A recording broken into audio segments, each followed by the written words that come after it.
Good afternoon, ladies and gentlemen, and welcome to our second series of Transport Talking Aloud. We're very honoured this afternoon to have Claire Haigh with us, who will talk about greener transport, climate change and movement change. Claire is the CEO and founder of Greener Transport, and we look forward to her words this afternoon. And in Carmen, in our logistics line of over 500 years history, we are looking towards these greener and new initiatives and looking forward to the way forward. So Claire, very welcome to Carmen's Hall, and without further ado, I will hand over to you. Thank you. Thank you very much, and good afternoon, everyone. I mean, firstly, I hope that you all coped with the unprecedented heat that we experienced earlier this week. We were witness to the extraordinary spectacle of candidates for our future Prime Minister offering only their conditional support for the net zero 2050 target, all the while fires raged across the UK. Terrifying evidence of both the realities of climate change and the political challenges that lie ahead. It's now or never if the world is to avoid climate disaster. We know what we need to do to avert catastrophe, but without immediate drastic action, our chance will slip away. And we face an ever-darkening context. The war in Ukraine, rising inflation, record high food and energy prices means that focus has been slipping. The response of governments around the world to escalating fuel and gas prices has been to shore up their energy security, even, if necessary, reopening coal-fired power stations. But we cannot afford any backsliding on decarbonisation. The challenges we face all demonstrate with devastating clarity that we must break our dependency on fossil fuels. And the most effective way to do that is to reduce energy demand. The IPCC calculate that reducing energy demand across all sectors could reduce global greenhouse gas emissions by up to 70% by 2050. Energy demand reduction supports the three key goals of energy policy: security, affordability, and sustainability. But the UK government has so far failed to grasp the nettle on demand reduction. In its recent progress report to Parliament, the Climate Change Committee was highly critical of the failure to insulate buildings, the equivalent of missing a wide open goal. The CCC warned that current government policy will not achieve net zero. They do highlight the rollout of electric vehicles and deployment of renewable energy as areas of progress. However, transport focused policy is too focused on the private car, and there has been nowhere near enough engagement with the public. We cannot rely purely on the switch to EVs. It simply won't be sufficient, particularly given the sharp increase in people driving SUVs and other larger vehicles. In fact, it must be noted that a technology-led approach to decarbonising transport has delivered very little progress over the last 30 years. Transport emissions are only 3 to 4% lower than they were in 1990, despite all the improvements in clean technologies. People have driven more and in larger vehicles as engines have become more efficient. So Greener Transport Solutions recently published the final report on our Pathways to Net Zero discussion series, which itself was the culmination of a project that started 2 years ago with a question.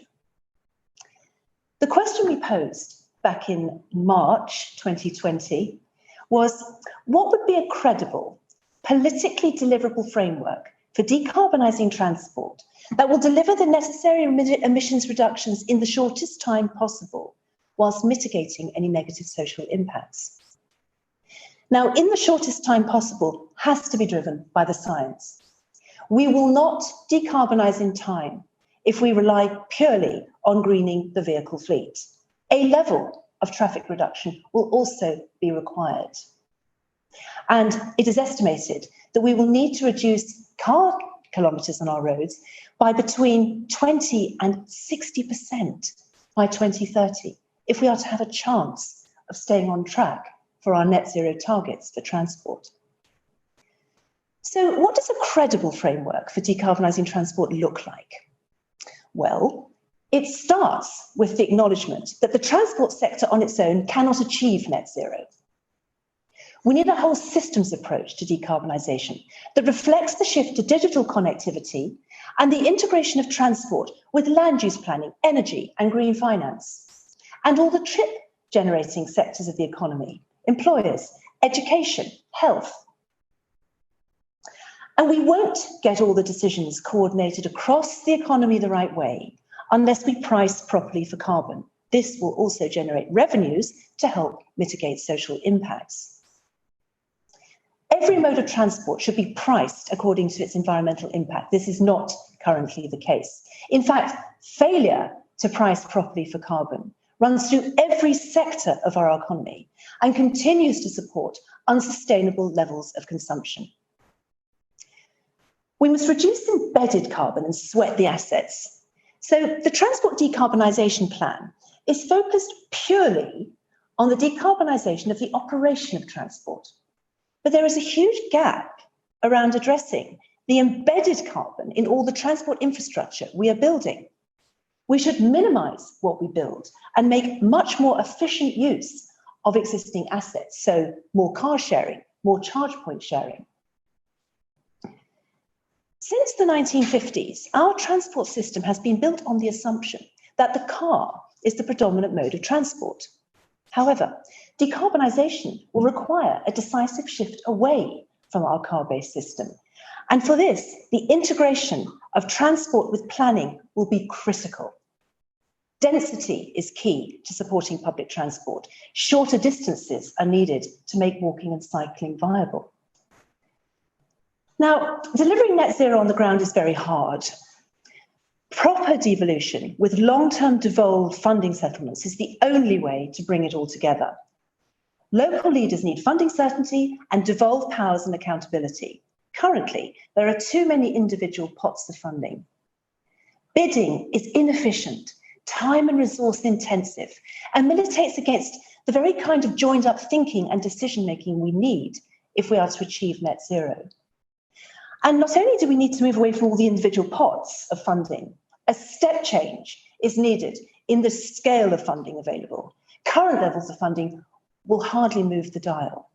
It is essential that we provide better alternatives to car travel, and that will require significant investment. There are some fundamental problems with policy as usual. So lack of joined up thinking and decision making militates against kind of cross-departmental objectives such as net zero. GDP is not necessarily the best measure of what counts. The transport metrics we use in terms of time savings skew spending to road building and unsustainable transport investments. And too often we're chasing the wrong targets. Government should introduce a net zero test for public policy. If, for example, there was a mandatory responsibility to deliver carbon reduction rather than numbers of houses, now that would be a game changer. Linked to everything that we do needs to be seen through the prism of political deliverability. The net zero challenge, the electoral cycle presents inbuilt challenges for net zero. We need to build a mandate and for change and tough decisions for the long term. And this requires consistent messaging from central government. But currently, this is not the case. And there is currently too many mixed messages coming from central government. And the local leaders that we spoke to said that the cut in fuel duty was very unhelpful in the context of promoting sustainable travel. There is an important role for deliberative democracy in building the mandate for change. And inevitably, people inevitably propose more radical solutions that even politicians are prepared to put forward when confronted with evidence of the impacts of climate change and the urgent need to act. However, citizens' assemblies are not a panacea and need to sit within a wider ecology of measures. NIMBYism, we're told, is the biggest impediment to progress at the local level, and a positive vision is needed to overcome it. We need to engage with people with language that is using more than just economic indicators. And the language of sacrifice doesn't win support, it's a turn-off for people. We need to move away from travel less to lead a better life without needing to move around so much. What would a sustainable, aspirational lifestyle look like? And we need a balanced discussion about the car. Even if we triple the numbers of people using public transport, it's going to make very little difference because the car use is so dominant. So of course we do need to reduce car kilometres. However, we must avoid extremes in polarisation. We need to understand why people depend on their cars. The car gives access to better choices and opportunities. We have to start by acknowledging that. And it's difficult to implement radical road measures as a way of raising revenue.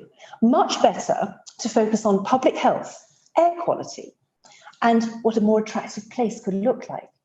I mean, the feedback we got from our roundtables was that the pre-consultation model for road measures just doesn't work.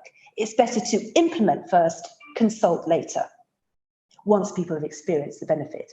All the evidence suggests that people never want this stuff taken away. And as we all know, Ken Livingstone linked congestion charging to improving the buses in London. Nottingham City Transport linked the workplace parking levy to improving the tram. So there's lots that we can learn from the behavioural shift that we saw during COVID. It certainly upended our understanding of which travel was actually essential. Large parts of commuting travel, business travel, was able easily to switch online. However, 50% of the population, including all key workers, could not work from home. So there's lots that we can do to lock in some of the benefits, improving incentives for home working, making the most of the ongoing churn of job changes and home moves to encourage modal switch.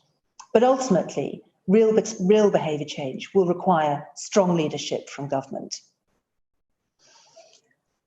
And delivering at least a 20% reduction in car kilometres by 2030 will require a massive cultural shift and will require us to engage with the public in a very different way. We have seen examples of big behaviour change campaigns, COVID being one, clearly ban on drinking, drink driving, ban on smoking in public places, other examples. But these all began with legislation until attitudes changed. And it's likely that some form of constraint is going to be needed if we are to deliver the kind of travel behaviour change we need. And arguably, pricing is going to be the best way to do that. Linked to political deliverability is the need to mitigate any negative social impacts. We have to ensure a fair and just transition to net zero, or there will not be a transition to net zero. That's a non-negotiable. Oh, and by the way, our current transport system is not fair. Over the past 20 years, the cost of motoring has fallen in real terms, while the cost of using public transport has risen. A quarter of households and half of workless households have no access to a car.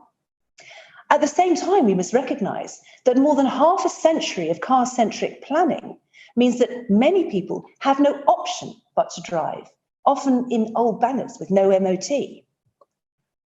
EVs are more likely to be bought by people on higher incomes. People on lower incomes are less likely to be able to afford a new car or have on-site parking. So instead of focusing predominantly on the rollout of EVs, a more socially equitable approach to decarbonisation would involve building radically more infrastructure for walking, cycling, micromobility and public transport. Public transport can deliver major improvements in social justice, equity, and work-life opportunities for all sectors of society. Instead of cuts to fuel duty, which, by the way, aren't even passed on properly at the pump, some countries have been responding to escalating fuel prices by providing free or subsidised public transport. It's only when we recognise that transport needs to be planned in the context of the wider economy and society that we can begin to get the public support for some of the more difficult measures. And accessibility planning can deliver real improvements in social inclusion. Our focus shouldn't be so much on providing mobility as accessibility, access to essential service access. And mission-driven businesses are more likely to succeed in this context.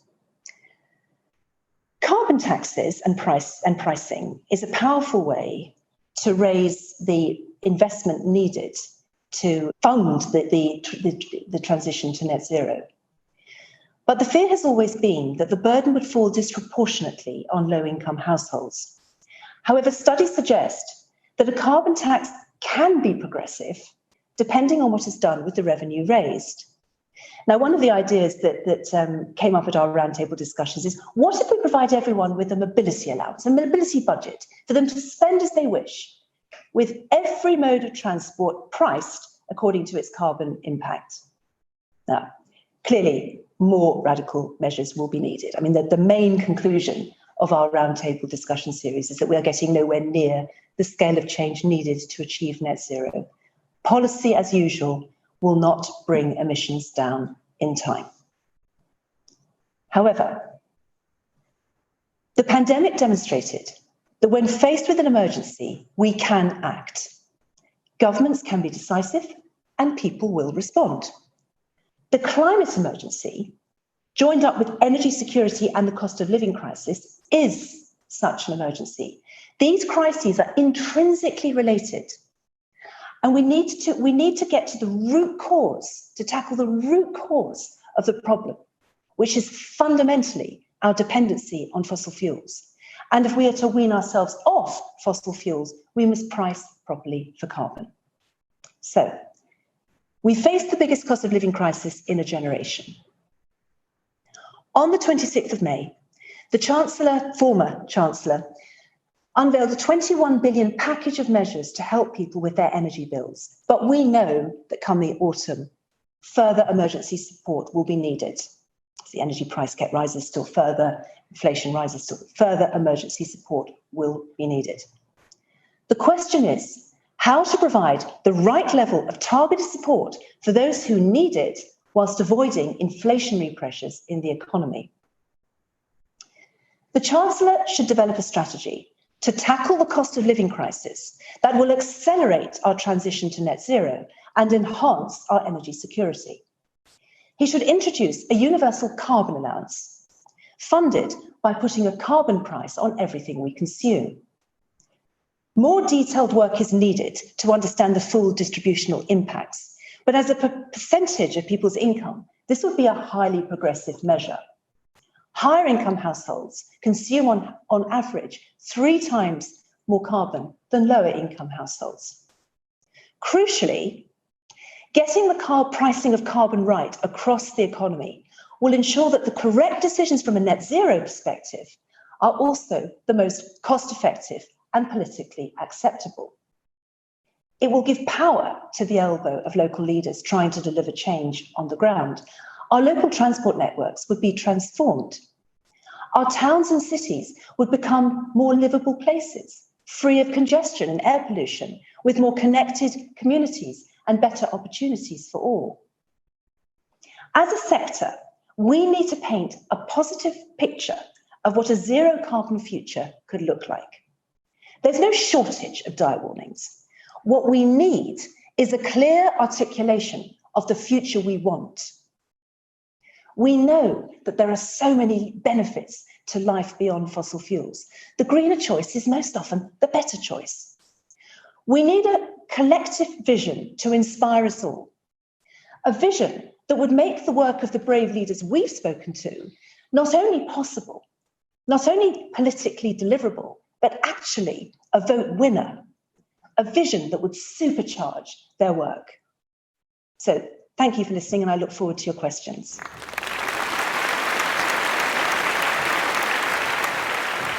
Thank you very much. I don't know if I dare go first, or but I loved everything you were said, and I think it's certainly a very, very stark reminder that we really need to think and alter our ways, because I think it's a bit like you in your small corner and I in mine. Really, if we've all got to do our bit here, and I think we, collectively and individually are trying the obvious sort of things, and I think there's a lot more that can be done. But the one I've written quite a few notes down, but the one real big sort of one that came out there for me was the collective vision, and I think that really encompasses the whole of what you've said to us this afternoon. And I think it certainly widened my thinking, and I'm sure it has everyone here and on Zoom as well. So thank you very much, and I think that's one thing that I will absolutely take away, and I'm sure in our own way we will all be sharing some of this with others as we go on, and obviously these things go on to the wider base of Carmen as well. So thank you very much for that. Obviously, I was in awe of what you had to say. Thank you. And I thought that, most of what you had to say is very common sense. But obviously, we've got a lot of politicians who don't want to hear common sense. And we've also got huge challenges, not just with driving cars, but with obviously looking at how we transport goods around. Yeah. And that's a huge challenge. And how would you imagine that would be best tackled? Because it's obviously something that you're given a lot of thought to. Oh yes, no, absolutely, and sort of there's a lot of really good question, because that's the other thing. I mean, so often freight, of course, has become more important than ever, and the pandemic has accelerated sort of the shift to online and everything. Right. Absolutely. I mean, it was really interesting actually, because one of the questions, one of the themes that came up in one of the roundtables, was around specifically, because we talked about we've got to have better integration of passenger and freight, and obviously we'll get and so hence this whole systems approach. I mean, I could have included the word freight in there, as it should have been on the list, but actually it sits there. And one of the questions that came up in one of the roundtables was, are we really seeing a reduction in carbon from people buying online instead, when you look at the traffic, et cetera, and in fact, we haven't gone into this in detail, we didn't have time because it was at the top level, but drilling into it, a national road user charging, that would apply, and actually for time of day, different, it would make a big difference, would actually help very much with improving that freight traffic, which has grown like Topsy. And, actually Lord Deaton said in one of our discussions, actually this was, I think, a roundtable, a webinar that we held last year, but, this ridiculous thing of next day, he said it, the next day delivery. Yes. We've got to move away from that culture. People don't need it next day. But there's a sort of a general, really, really important general point that you're making there as well, which is just how much we're kind of providing people, then it becomes baked and people expect it, but they didn't even need it in the first place. Right. And then, as you say, the kind of 24-hour shopping, that means the buildings all the lights are on for 24 hours, it's all about energy, so inefficient.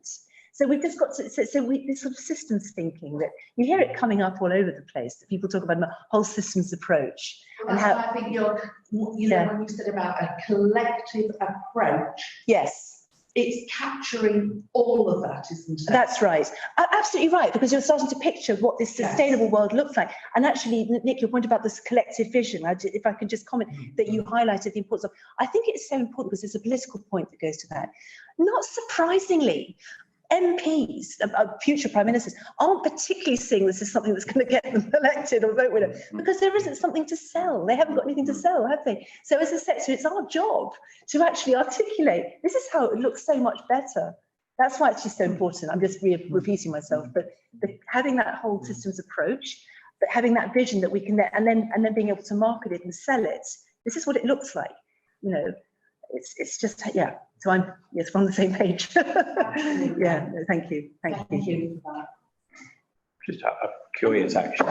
It's not something I've really considered before, but have there ever, to your knowledge, have there been studies done as to having, for example, next day delivery or one Amazon van going around dropping off at 50 locations as opposed to maybe 50 people driving out? I mean, has there been the sort of research just to say at what point is that always going to be more advantageous than people driving out to the shops? And at what point, by doing it, as you say, the same day delivery, does that then negatively impact that because people are paying for somebody to maybe deliver it less efficiently or something? Again, it's just a really important area, really important question you're raising. It's just, it's gets the heart of how do we do this sustainably.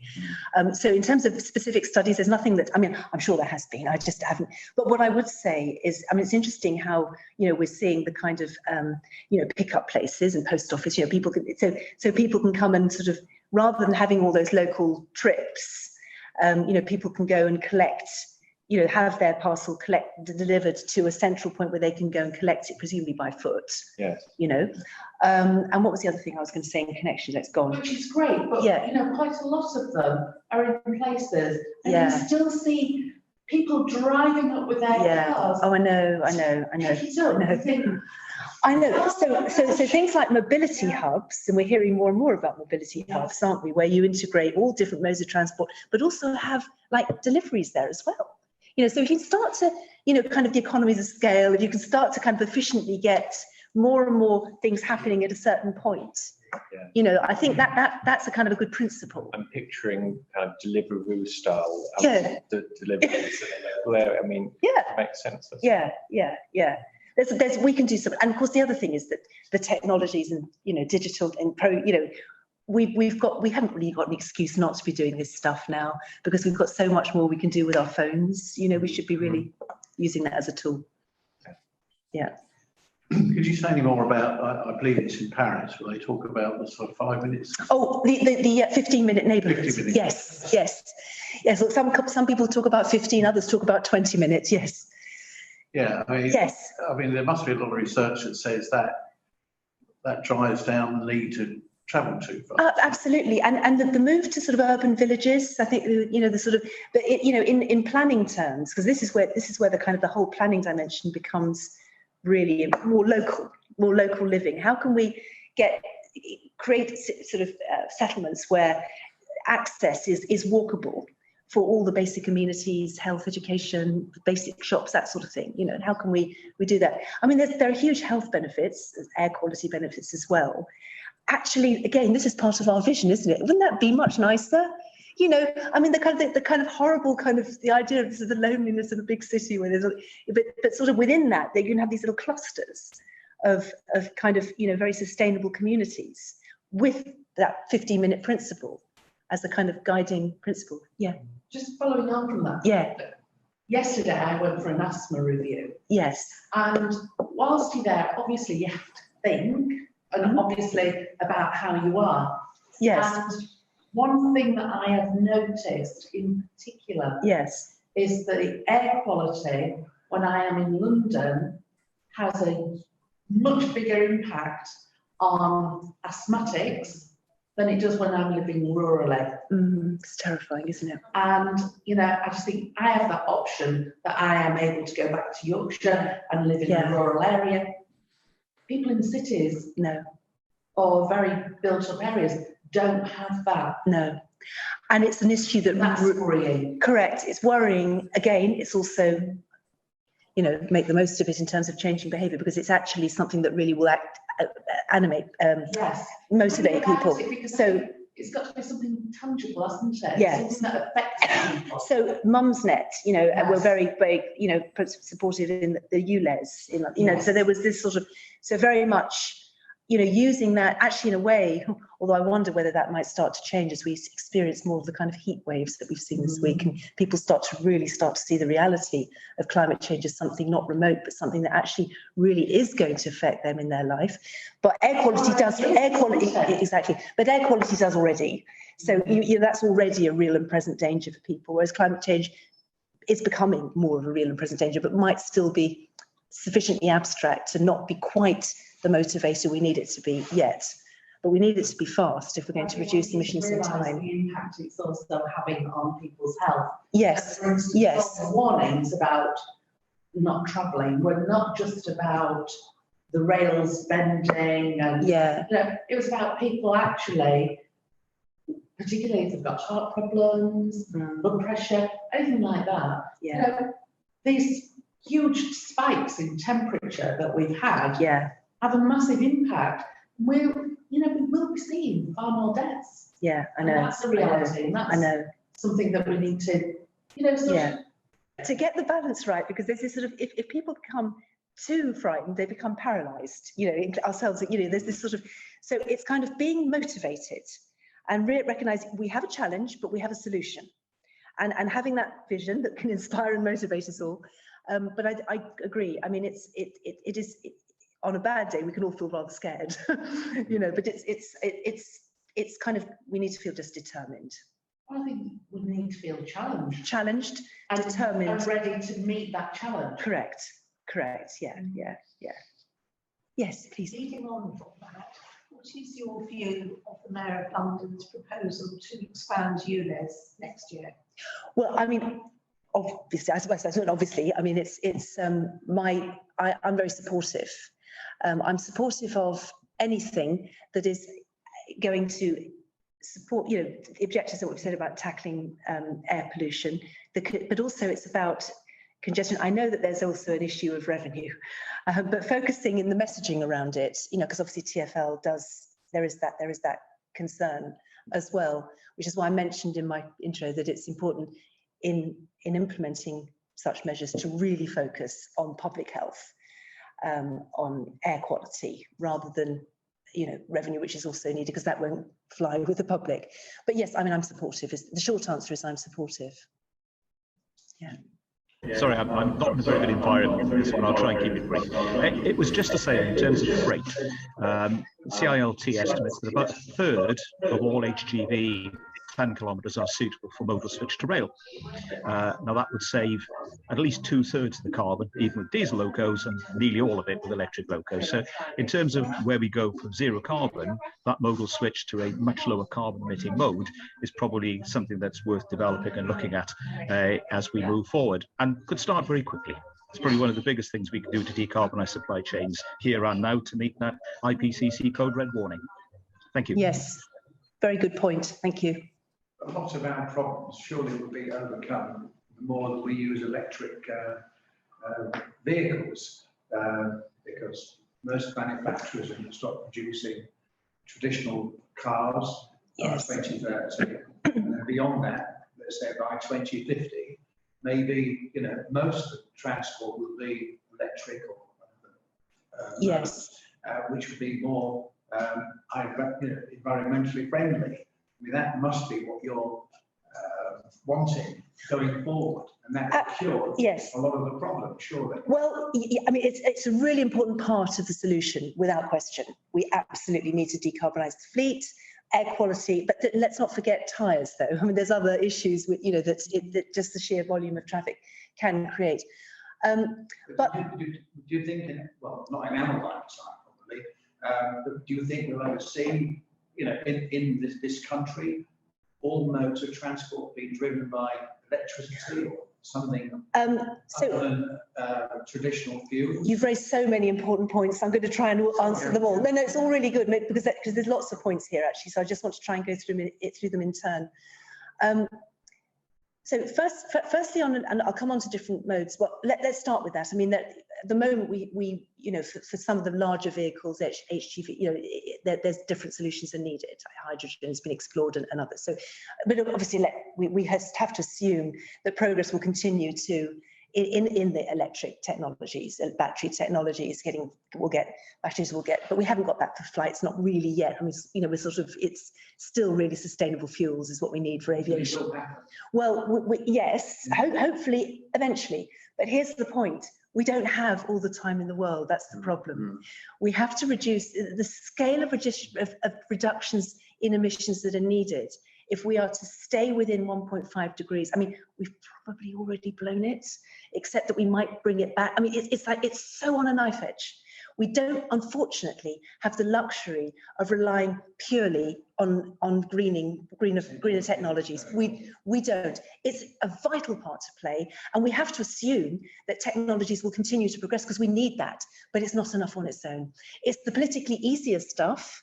You know, behaviour change is politically harder, but it's going to be critical, particularly in the short term, until we have. So, I mean, just in terms of the changeover of the fleet, if we look at what we have to reduce, I mean, globally, greenhouse gas emissions need to reduce by 45% or 43% by 2030.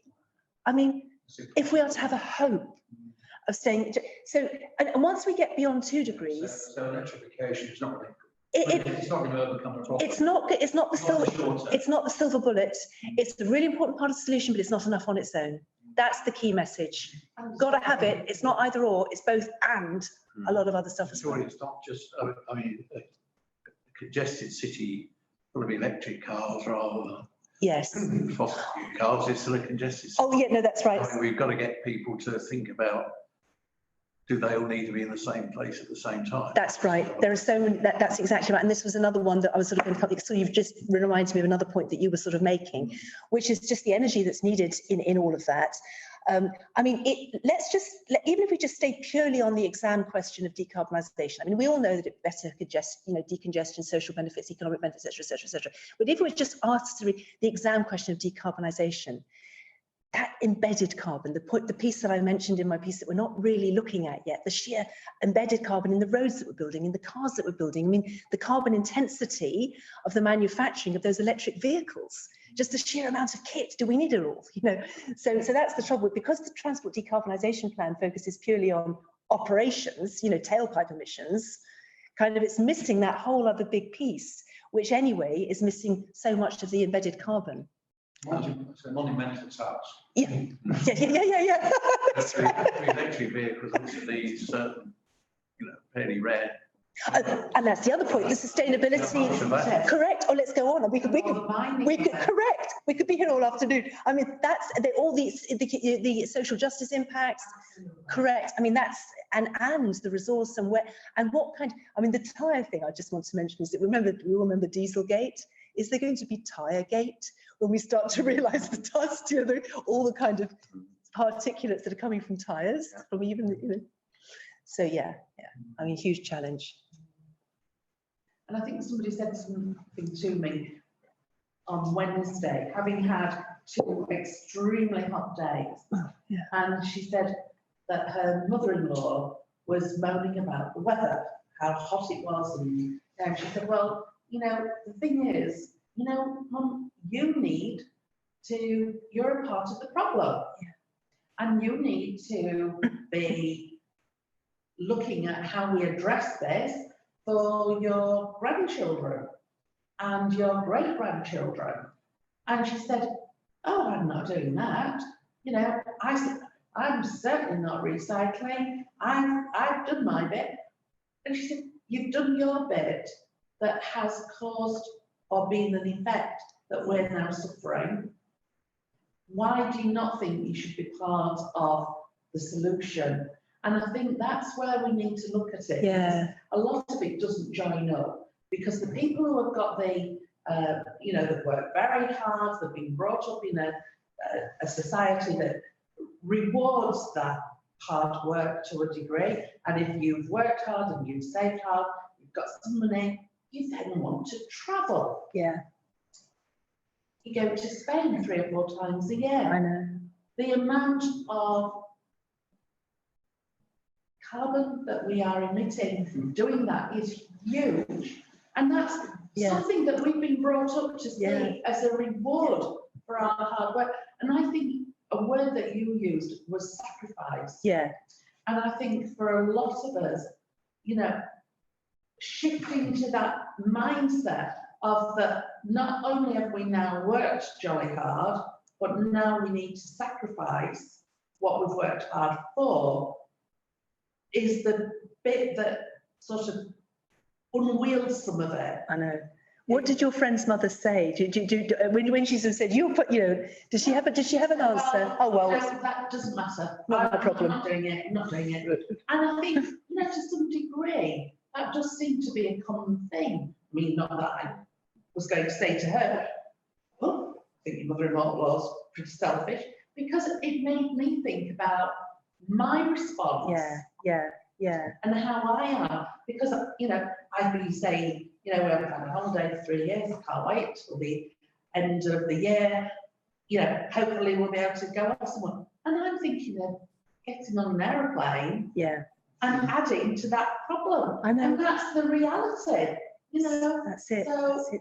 And it's interesting that it is invariably the younger generation who have got most at stake, who are so much more engaged. But that was exactly the point I was going to make. Exactly that, because I think that example you've given is very rare now, actually, for the younger generation.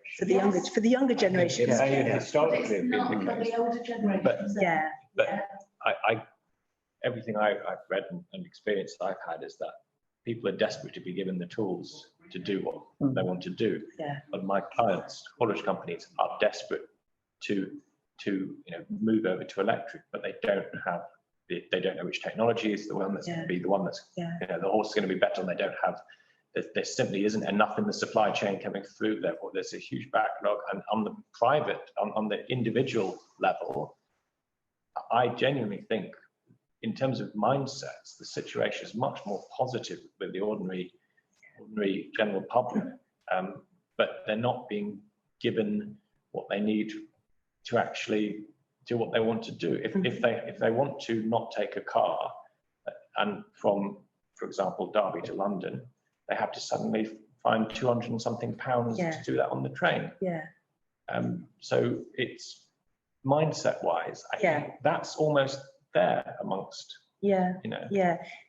It's you're both making a really important point about this sort of mindset shift as well. That's what's happening, needed, whatever that we need to reinforce, that we need to encourage and develop, but also it's providing the options. It's, because if people have a sustainable option, they will choose it. You know that, and we assume. I mean, the vast majority would. So it's a bit of a mixture. But I think I think there is something deeper here, which is, thinking around, and in a way, it kind of actually then starts to talk about and go to deeper questions of appraisal and kind of, what do we value and what should we value and etc. But kind of where we've had I mentioned it very briefly in my talk, but this sort of predominant kind of focus on GDP growth rather than, health and, community, other sort of more important but harder to quantify in economic terms, but we need to somehow put a value on them, and that would help to change that culture where we're valuing community more, and then that sort of mindset about the future. And the future generations, why should we be discounting the future? Do people in the future have less right? Anyway, so there's all sorts of deeper questions that come up, but kind of leads to sort of us thinking about how we do all sorts of things in policy terms. Yeah. You can ask more about, I suppose, called road pricing. But yes. There's going to be a huge hole in the budget coming up. Yes.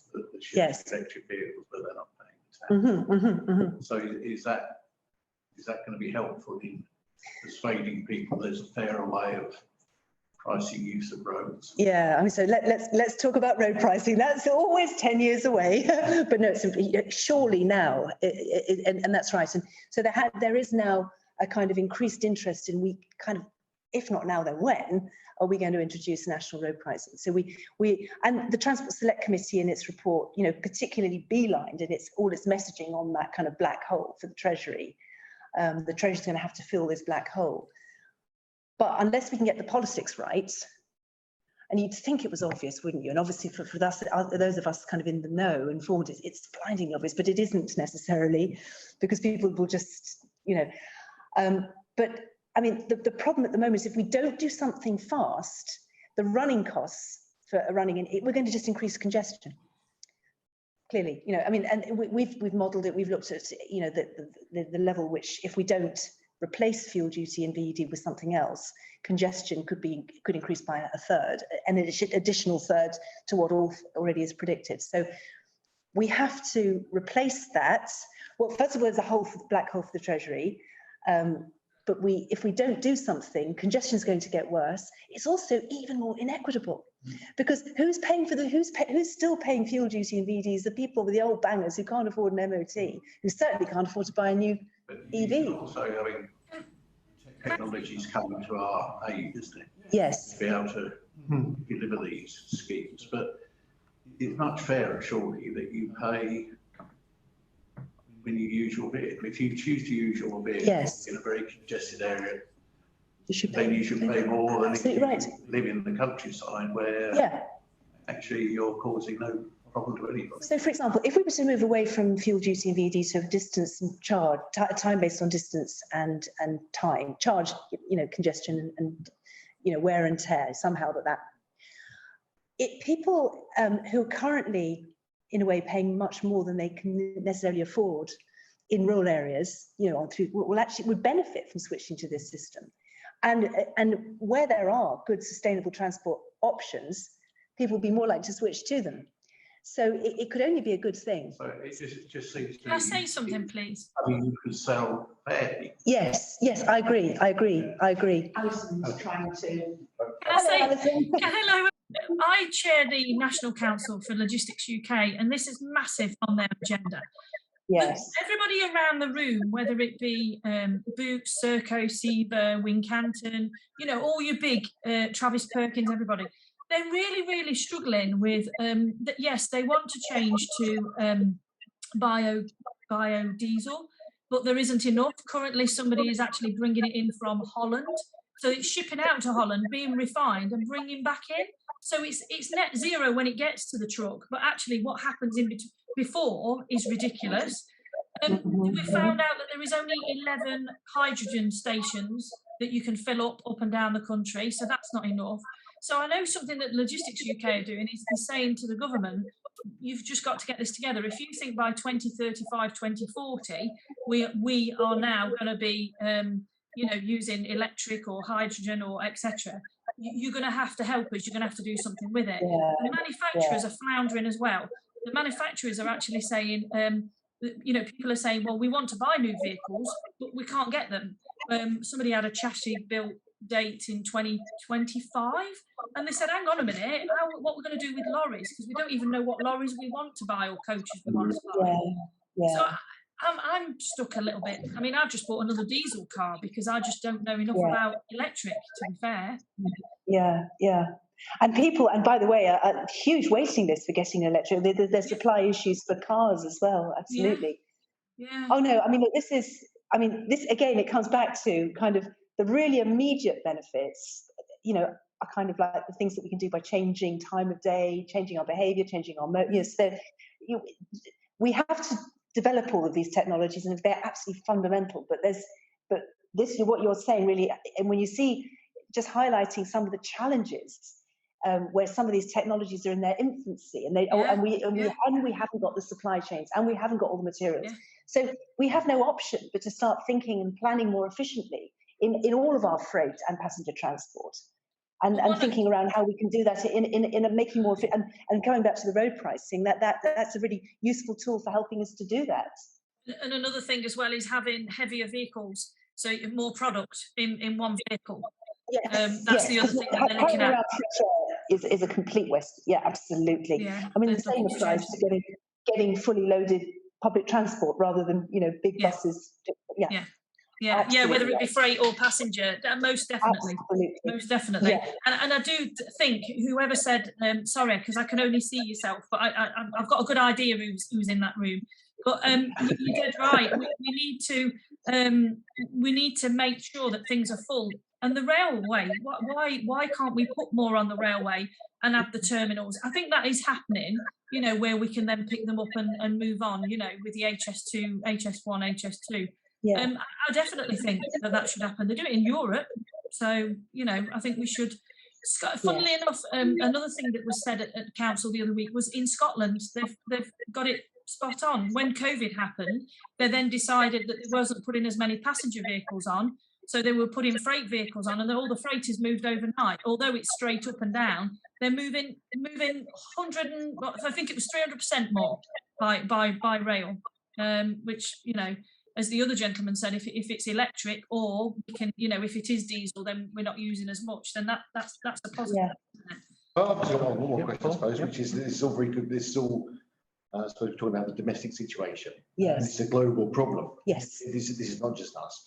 So what could we do as a nation to try and support some of those growing economies in decarbonising faster? Because the reality is we're just a tiny little island in the grand scale. Yes, yes. There's I believe in certain parts of the world that they still have a right to follow the path the West did. Yes, to yes. their economies, and that involves fossil fuels, because our economies are based on what we did in the past. They should be able to do the same. So whilst I appreciate everything the government does in the UK to try and help us decarbonise, is it, for example, should the government be doing something to encourage other nations to decarbonise? I don't know, tariffs on environmentally unfriendly products that come into the UK, for example. Yeah, I mean, the thing around, you know, richer nations who've already benefited from fossil fuel for, you know, past century plus, should be decarbonising more quickly, without question. And there's that sort of sustainable development really important, that you know that there is time for the developing countries to kind of get up to that standard. But we also need to be helping. I mean, it was really one of the sort of shameful things, I think, from COP26 is that we didn't get that climate finance agreed, or that 100 billion or whatever it was. I think, and it was, and now no one, you know, even in itself was not even a big enough number. So that has to be a priority for COP27, that the sort of climate fight, you know, the kind of helping, but not just mitigation, but also adaptation, because of course it's the poorer countries who not only have contributed least to the problem, that are very often in the areas that are experiencing the most extreme impacts as well. So that's another issue. So it's really hard. I mean, this is a really wicked problem if you look at all the different aspects. But in terms of us being small, I always like to kind of remember we invented climate change. Remember?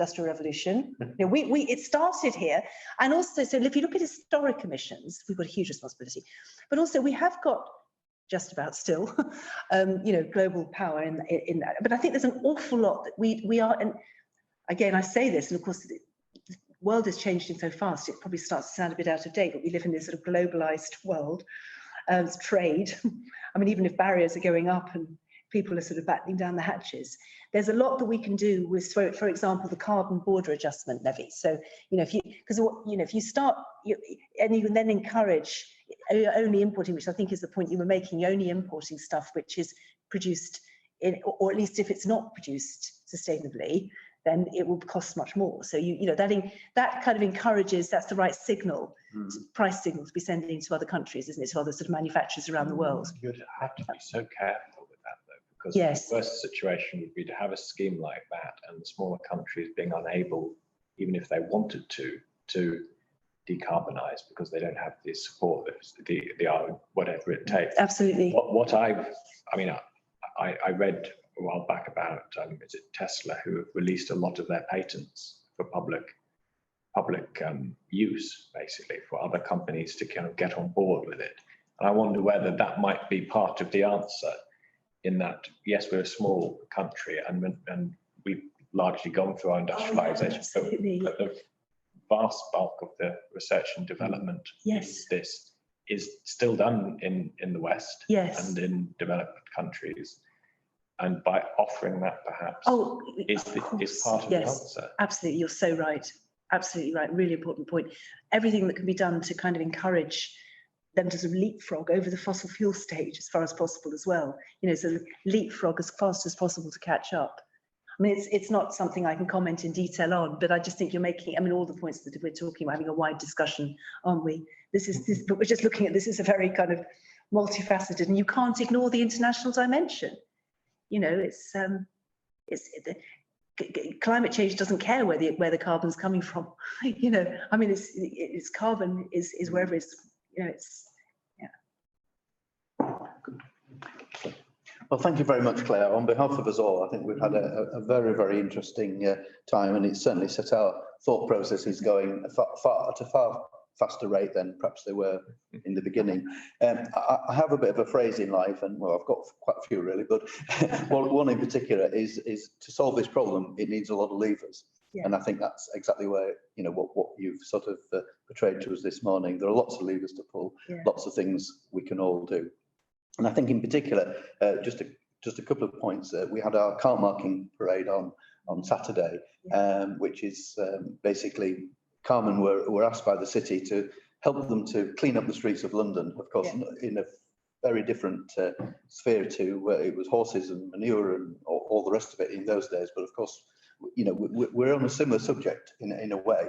It's the same theme, and it's the same problem, you know, with the asthma and hay fever and everything that sort of exaggerates when you're in the city. So we're on a similar thing there. But I'm very pleased to say that quite a number of the cars, probably, I don't know, maybe 20-30% of the vehicles that went through were electric.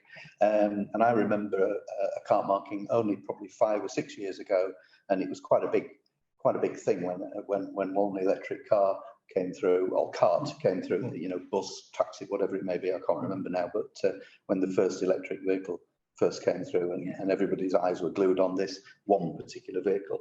This year we had a very big percentage, and I think you know, even in that short time, it's shown how we are sort of reflecting that. And also very pleased to announce that this year, this Carmen year, we have introduced Carmen to the climate livery, the Livery Climate Action Group in London. So we're, I think there's about 40 out of 110 livery companies in that group.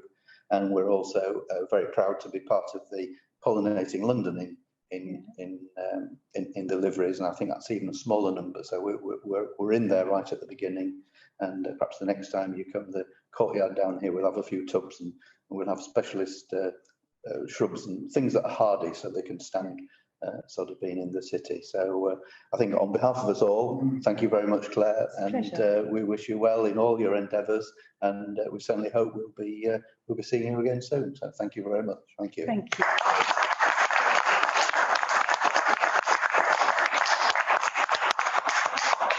And thank you for our zooming in. Thank you very much. Bye now. Thank you.